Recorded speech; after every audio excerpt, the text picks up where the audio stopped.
By the end of this video, you will have seen a profitable strategy which times buying points of the S&P 500 index. I'll show you the baseline strategy, and then I'll show you a method which improves the returns and it reduces the drawdowns. If you've studied the movement of the S&P 500, particularly on a daily time frame, you'll know that a profitable method is to buy short-term weakness or short-term dips. And I've made various videos in the past demonstrating different ways which we can do this. Essentially, we look for a longer-term uptrend, which is the majority of the time for the S&P over a multi-year period. And then we look for those short-term weaknesses and those buying points. And we can use a tool made popular by Cesar Alvarez and Larry Connors, which we call the RSI or Relative Strength Indicator. However, when we put that indicator on the chart, we don't use the standard settings. We adjust the settings to a 2 period, making it a very fast indicator. Once we have that fast indicator, apply it to the daily chart of the S&P, and then when the indicator shows us an oversold level, a level below 10, 5 or 3, then we buy. But which one of those levels is best? I've been curious about this test and this strategy, which I'm going to share with you today for quite a while. And I wouldn't normally bother making a video about it, but I think you're going to find it quite interesting and profitable. With the majority of my trading strategies, I enter and exit the market with one position, one full position. So in the case of this RSI strategy, let's say we're using the RSI level of 10, so we're going to buy when RSI drops below 10. As soon as it drops below 10, I'll enter the market with just the one position. And then when I get my exit signal, I'll exit that one position. But remember what I said, what is the best level? Is it actually 10? I noticed from looking at the charts that because we're buying into a falling market, we're buying into short-term dips, oversold, then if we're using that 10 level, I noticed that sometimes it doesn't just drop just below 10 and then reverse and then rally. Sometimes it will carry on falling below 8, below 5, etc. On the other hand, it can drop just below 10, let's say it drops to 9.2, and then we get a small rally which takes us above 10 again, but the rally not large enough to trigger our exit, and then it might come down again and drop back below 10, effectively giving us a second signal. And that's what this test I'm going to show you today is all about. I'm going to test that original entry, so when it first drops below 10, I'm going to buy one position or one contract. Then if it rallies above 10 but still keeps us into the trade, it doesn't hit the exit trigger. If it drops below 10 again, I'm going to enter another position, and I'm going to do that, or I'm going to test that, a maximum of 6 positions. So in theory, the market could drop, taking the RSI below 10, it could rally a bit, drop back low, rally a bit, bounce around a little bit, up to 6 times, and that's what we're going to test. And we're going to look at the results in terms of net profit to drawdown. Let me first show you what the trades look like on the chart, and then we're going to have a look at the results. We're going to be looking at trade signals off of the daily chart of the S&P 500. I'm actually using the E-mini S&P future. Rule number 1, I mentioned we need to be in a longer term uptrend, and that's quite simply we're looking for the close to be greater than the 200 period moving average. Then rule number 2, we're looking at RSI with a length adjusted down to just 2 periods, so it's a fast RSI. We want to see that crossing below the 10 level, and then we're going to buy one contract on close. In reality, you can buy just before the close of the market or on the open of the next bar. And that's it for the basic entry rules. Now we're going to be testing this third rule, which is an additional entry. I'll show you this on the chart in a moment, so it'll be quite clear, but it's exactly the same as rule number 2. We're looking for another entry when the RSI crosses below 10. So we've already entered our first contract when it's crossed below 10. Then the RSI has gone back above 10, and then we don't get in the next position until it crosses back below 10.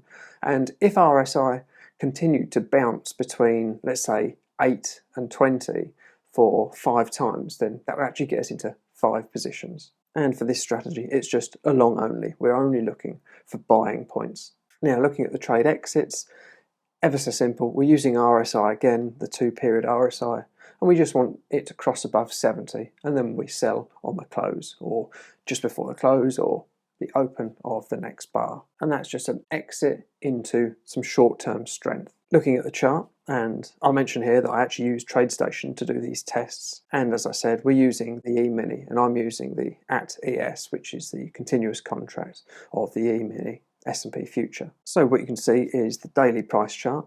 We can see we've got a blue line here, which is the 200 period moving average. It doesn't really matter whether it's a simple or an exponential. I'm using a simple moving average.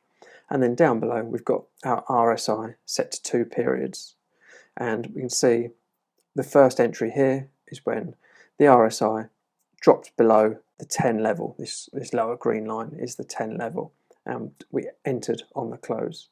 We didn't get out of that trade until RSI went above this upper green line, which is the 70 level, and then we exited on the close.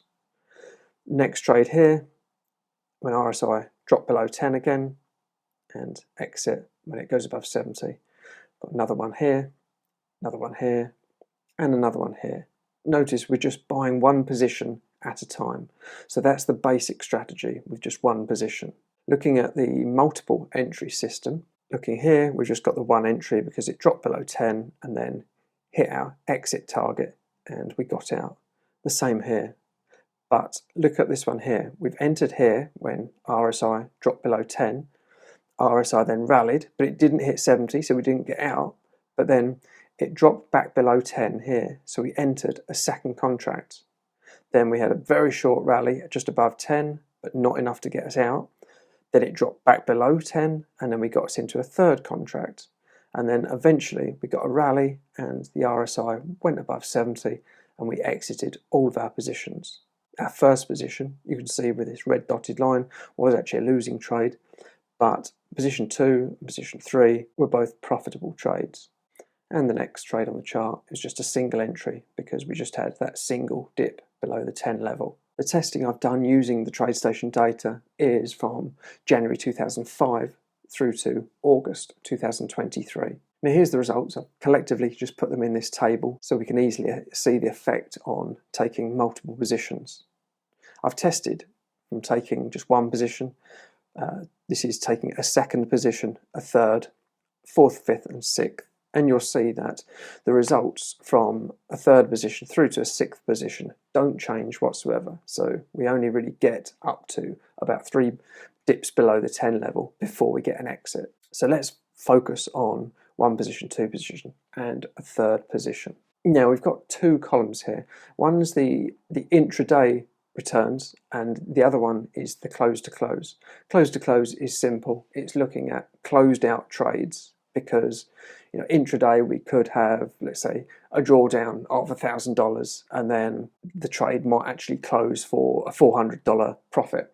So the close to close is ignoring that intraday drawdown because it hasn't been closed out and realized, whereas this column actually looks at the intraday drawdowns. They're both relevant as a trader, but I suppose ultimately the close to close is the one to take most notice of. And we've got values here in percentage terms. And what that means is it's the net profit in percentage compared to the drawdown. So this one here makes 319%. So let's say we saw a drawdown of $10,000. That means that the net profit would have been 319% of that, or $31,900. The close to close, we might have seen a drawdown of 10,000, but then we got a net profit of 64,400, or 6.4 times what the drawdown was. And you can see as we move from 1 to 2 to 3 positions, so the results actually get better.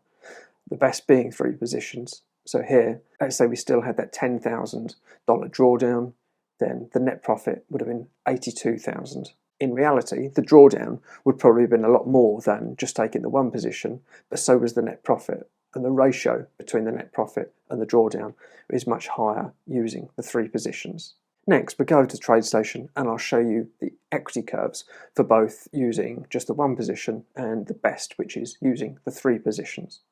Here in Tradestation, I've got the 2 charts. I've got the upper chart where you can see here, this is the one where we actually buy multiple positions. You'll see where the RSI here is going below 10, above it, below it, and we're getting the multiple positions, whereas the bottom chart is just taking the single or the first signal which comes along.